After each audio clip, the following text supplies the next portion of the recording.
Non veg खाणं योग्य आहे का थायरॉइड पेशंट? आपलं शरीर बनलेलंच नाही आहे नॉनव्हेज पचवण्यासाठी. जेव्हा नॉनव्हेज किंवा ॲनिमल प्रोडक्ट्स आपल्या शरीरात जातात त्याचं पचन होण्यासाठी किमान 18 to 24 आवर्स लागतात. बरं. आणि आपण तेवढा वेळ देत नाही बरोबर. डायजेशनला. त्यामुळे शक्यतो ते अवॉइड केलेलं बेटर राहणार आहे. पण ऑफकोर्स जे हार्डकोर नॉन व्हेजिटेरियन असतात त्यांना पटकन नॉनव्हेज बंद करणं पॉसिबल नसतं. बरोबर. पण त्यालाही काही छान सोर्सेस आपण घेऊ शकतो किंवा थोडेसे वेगळे रिप्लेसमेंट म्हणू शकतो रेसिपीजमध्ये. बरोबर.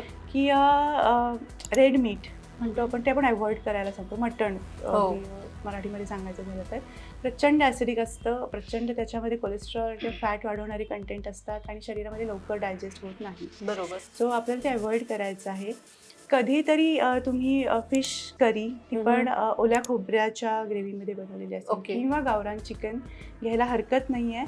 पण मेक शुअर की ते जेव्हा तुम्ही या फॉर्ममध्ये नॉनव्हेज घेत आहात, प्रोटीनसाठी असेल, B12साठी असेल, तरी तुमचं सेकंड मील तुम्ही लाईट ठेवणं महत्त्वाचं आहे. कारण त्याचं डायजेशन होण्यासाठी तो तेवढा पर्टिक्युलर वेळ तुम्ही देणं आवश्यक आहे.